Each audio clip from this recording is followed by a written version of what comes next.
Hello दोस्तों। तो 12 की फर्स्ट शिफ्ट को मेरा एसएससी जीडी का एग्ज़ाम था और एग्ज़ाम हो गया। और एग्ज़ाम एक पैटर्न की बात करें तो जो हिंदी है और रीजनिंग है, मतलब वो एक तरीके से कह सकते हैं कि प्रीवियस ईयर से लिए जा रहे हैं, क्योंकि हिंदी और रीजनिंग ये जो टॉपिक हैं ये मतलब बहुत सिंपली एक तरीके से कह सकते हैं करने लायक हैं। बस हाँ, ये ज़रूर है कि जैसे जैसे शिफ्ट बढ़ता जा रहा है, कहीं कहीं जो हिंदी का पैसेज वाला है इसमें पैसेज थोड़ा मॉडरेट रख दिया जाता है, और जो रीजनिंग के 2-3 क्वेश्चन हैं जैसे सिटिंग अरेंजमेंट जो है वो जो क्वेश्चन है ज़्यादातर अब सर्कल अरेंजमेंट वाला कम दे रहा है, और जो मतलब होता है डायरेक्शन वाला, आधा लोग उत्तर दिशा की ओर देख रहे हैं, आधे लोग दक्षिण दिशा की ओर देख रहे हैं। इस तरीके से सिटिंग अरेंजमेंट के ज़्यादा क्वेश्चन देखने को मिल रहे हैं। और 2-3 क्वेश्चन जो मतलब यहाँ पर होते हैं फिल इन दी ब्लैंक्स वाले, जिनकी काउंटिंग करके हम मतलब उसमें भरते हैं, जो सीरीज़ दी रहती है वो क्वेश्चन काफ़ी हार्ड बनाए जा रहे हैं, उसमें रिपीटेड मतलब सीरीज नहीं चल रही है। तो ये क्वेश्चंस हो गए रीजनिंग के, यानी रीजनिंग में 2-3 अच्छे लेवल के क्वेश्चन पूछे जा रहे हैं जिनमें 2 मिनट से भी ज़्यादा समय लग रहा है। तो ऐसे क्वेश्चन जहाँ आप देखें तुरंत स्किप करें अगर लास्ट में टाइम बचेगा तो और अगर ऐसे क्वेश्चन स्किप कर रहे हैं तो ज़रूर आपका लास्ट में टाइम बचेगा। अब हमारे रूम की मैं बात बताऊं, जब मतलब पेपर सबमिट हम लोग कर दिए तो बाद में मतलब थंब बॉम्ब होता है, तो जब थंब बॉम्ब वहाँ पर देकर निकले तो बच्चों के 10-10 क्वेश्चन छूट गए। और किस सब्जेक्ट के छूट गए, किसी की रीजनिंग 10 छूट गई, किसी के हिंदी के 6-6 क्वेश्चन छूट गए। क्यों? मैथ में सब उलझे पड़े हुए थे। मैंने जो अटेम्प्ट किया वो मतलब पेपर कैसे अटेम्प्ट किया, मॉक टेस्ट में तो यहाँ पर मैं जनरली पहले मैथ करता था, जो मतलब RWA के मॉक थे उन पे पहले मैं मैथ करता था। और वीकली टेस्ट में मैथ के बाद फिर मैं रीजनिंग करता था, फिर हिंदी करता था, फिर जीएस करता था, इस तरीके से करता था। लेकिन जो मैंने पेपर किया है वो पेपर में मैंने सबसे पहले रीजनिंग अटेम्प्ट किया। और रीजनिंग में लगभग, अब बताऊँ अगर कि कितने क्वेश्चन अटेम्प्ट किए हैं, तो लगभग 13 क्वेश्चन अटेम्प्ट किए थे। आप सोच लीजिए 6-7 क्वेश्चन मैंने स्किप कर दिए। क्यों? क्योंकि उसमें मतलब थोड़े लॉजिक लग रहे थे। तो 13 क्वेश्चन ये हो गए, और लगभग मैथ के ही ऐसे नियर अबाउट 14 क्वेश्चन मतलब एक बार में किए।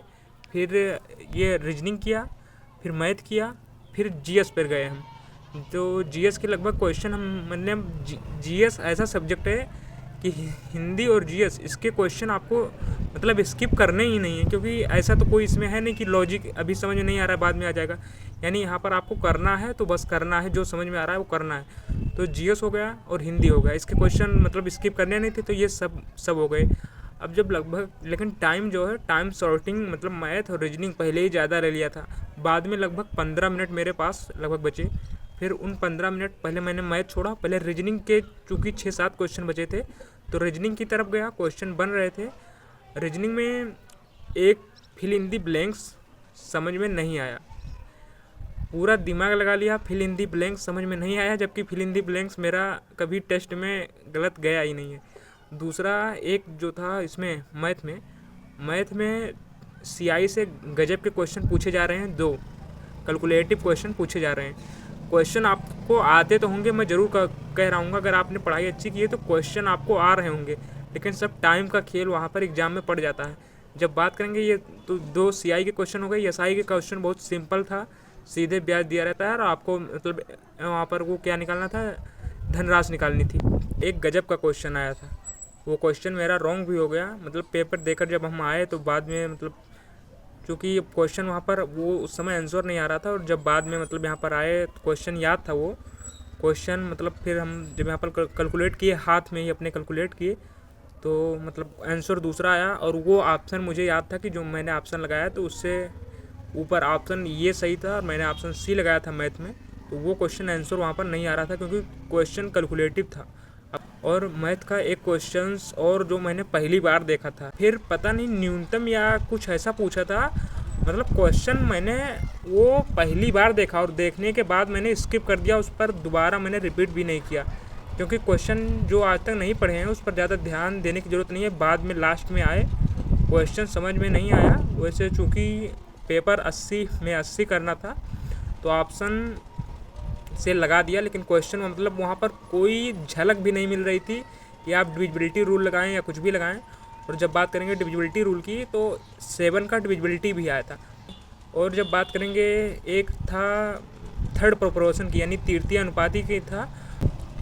एक क्वेश्चन मैथ में और कैलकुलेटिव था, परसेंटेज का बहुत ज़बरदस्त कैलकुलेटिव था। मतलब वो क्वेश्चन एक तरीके से कह सकते हैं मैंने सॉल्व नहीं किया, क्योंकि टाइम की एक तरीके से कह सकते हैं कमी पड़ने के कारण वो क्वेश्चन मैंने उसमें तुक्का लगाया। अब बात करेंगे कि ऐसा क्यों। देखिए, परसेंटेज में था तो आय और बे वाला, लेकिन गजब का पॉइंट वाला क्वेश्चन दे रखा था। जैसे कुछ इस तरीके से दे रखा था कि जो उसका बे है वो आय से 175% ज़्यादा है और वे को पॉइंट 40% बढ़ाया जाता है। और फिर इसमें मतलब कुछ इस तरीके से दिया था कि लगभग कैलकुलेटिव आपको 2 मिनट लग ही जाते होंगे। वो क्वेश्चंस मतलब टाइम की कमी के कारण छूट गया। बात करें हिंदी की, तो 12 की फर्स्ट शिफ्ट की जो हिंदी थी वो 19-20 अगर आपने अच्छी पढ़ाई की है तो इस तरीके से करने लायक थी। एक दो जो पर्यायवाची थे वो थोड़े मतलब एक तरीके से कह सकते हैं कि सेम दिख रहे थे। और जब बात करेंगे हिंदी के एक क्वेश्चन की, तो हिंदी का एक क्वेश्चन मैं जो अपने हिसाब से बता रहा हूँ कि एक क्वेश्चन गलत है। उसमें क्या पूछा गया था, उसमें पूछा गया था कि निम्नलिखित में से कौन सा स्त्रीलिंग शब्द नहीं है। स्त्रीलिंग शब्द नहीं है यानी कौन सा शब्द एक तरीके से कह सकते हैं कि पुल्लिंग होना चाहिए। यानी क्वेश्चन पूछा था कि निम्नलिखित में से कौन सा एक शब्द स्त्रीलिंग नहीं है। अब स्त्रीलिंग नहीं है तो मतलब वो पुल्लिंग होना चाहिए, लेकिन पुल्लिंग के 3 ऑप्शन दे रखे थे उसमें। एक देव दे रखा था, एक सुर दे रखा था और एक असुर दे रखा था या राक्षस दे रखा था, और जो एक ऑप्शन था एक लज्जा दे रखा था। और वहाँ पर जो मेरे हिसाब से है वो क्वेश्चन आना चाहिए कि निम्नलिखित में से कौन सा शब्द स्त्रीलिंग है, तो वहाँ पर लज्जा ऑप्शन सही चला जाता, क्योंकि वही एक स्त्रीलिंग थी और बाकी तीनों पुल्लिंग थे। लेकिन उसमें पूछा था कौन सा स्त्रीलिंग नहीं है, तो वो क्वेश्चन एसएससी की रॉन्ग मतलब मेरे हिसाब से रॉन्ग क्वेश्चन है। बात करेंगे कि अगर जीएस की, क्योंकि एक महात्मा गांधी का क्वेश्चन देखने को मिल रहा है। पंचवर्षीय से क्वेश्चन पूछा गया था, लेकिन वो मतलब थोड़ा एक तरीके से कह सकते हैं डाउट में था, क्योंकि ना तो ये पूछा गया कौन सा सन में था या ना लक्ष्य पूछा गया। उसमें कुछ मतलब इस तरीके से उद्देश्य दे रखा था कि समझ में नहीं आ रहा था कि उद्देश्य कैसा है। मतलब लगा तो दिया, लेकिन वो क्वेश्चन मतलब डाउट में है कि क्वेश्चन सही होगा या गलत होगा। उद्देश्य अजीब तरीके से था उसमें। और जो बात करेंगे तो एक क्वेश्चन जीएसटी से भी देखने को मिला है। एक क्वेश्चन यहाँ पर बात करेंगे तो राष्ट्रीय सुरक्षा सलाहकार, मतलब एक क्वेश्चन तो इस तरीके से नियुक्तियाँ पूछ रहा है। लगभग 1-2 दिन नहीं पूछा गया है, लेकिन बाद में एसएससी ने नियुक्तियाँ पूछना शुरू कर दिया है। और जो अदर क्वेश्चन की बात करें तो ओलंपिक से कोई क्वेश्चन नहीं था। स्पोर्ट्स से क्वेश्चन शायद अभी याद नहीं आ रहा है। लगभग ऑन एवरेज अगर जीएस में बात करें तो जीएस में लगभग 11-12 के आसपास मेरे क्वेश्चन सही हो गए हैं। मतलब वहाँ पर देखने पर ही पता था कि हाँ ये सही है, लगाया था। शिशु मृत्यु दर पूछा था कि किसमें सबसे कम है, भारत के पड़ोसी देश में पूछा था। अब वो क्वेश्चन डाउट में है, मैंने तो नेपाल लगाया, लेकिन शायद नेपाल दूसरे नंबर पर है, तो शायद श्रीलंका है, क्योंकि ये मतलब कंफर्म नहीं कह सकते मैं। और मतलब बीसीसीआई का प्रथम अध्यक्ष पता था, तो वो भी मतलब आता था क्वेश्चन, तो वो भी सही है। और मतलब एक तो कह सकते हैं एक रेट पूछा था किसका 226 आर्टिकल का रेट पूछा था, जारी वही एक आर्टिकल था जिसमें रेट जारी किया जा सकता है। तो एक ये हो गया। और ऐसे मतलब 2-3 क्वेश्चन और थे जो हल्का कह सकते हैं कि इजी थे। और मतलब एक और कोई हैं, उनका वो पूछा था कि इनका जन्म स्थान कहाँ है या कहाँ के निवासी, कुछ इस तरीके से। तो कर्नाटक या केरल, 2 में से एक सही था, जो भी हो। और क्वेश्चन कुछ और था जो शायद मतलब समझ में नहीं आ रहा। तो जीएस का ऑन एवरेज क्वेश्चन कह सकते हैं तो 10-11 मतलब 10 अगर आपने पढ़ाई की, अच्छी पढ़ाई की है, तब जीएस 10 करने लायक थी मेरे हिसाब से। और देखिए, अब आप एग्ज़ाम दे लीजिए और जिनका एग्ज़ाम अभी बचा है वो एग्ज़ाम दीजिए, और जिन्होंने एग्ज़ाम दे दिया है अब एक तरीके से कह सकते हैं कटाप के चक्कर में ना पड़िए। मतलब अभी रेस्ट कर लीजिए। अब एग्ज़ाम देकर आए हैं, ये नहीं कि तुरंत पढ़ाई पर जुट जाएं। 1 वीक या 5-6 दिन का आप रेस्ट करिए आराम से। और फिर जब बात करेंगे अगर कट ऑफ की, तो कट ऑफ पर अभी कोई चर्चा मत करिए, क्योंकि कोई 135 बताएगा, कोई 125 बताएगा। देखिए, ये आपके हाथ में नहीं है। अब जो आपके हाथ में था या हमारे हाथ में था, वो हम लोगों ने अपना 100% दे दिया, या जो भी हमारे लोगों की कैपेसिटी थी वो हमने दे दिया है। 100% या 50% या 90% जो भी कैपेसिटी थी, अब हम लोगों के हाथ से जा चुका है। तो मतलब जो अब कट ऑफ आएगी, अब मान लीजिए मैं यहाँ पर अभी आपको बता दूं कि कट ऑफ 125 जाएगी। अगर 0.5 भी कट ऑफ बढ़ गई, 126 चली गई, 1 नंबर ज़्यादा चली गई, तो पूरा मेहनत बेकार। इसीलिए कट ऑफ का वीडियो देखने से कोई मतलब नहीं है।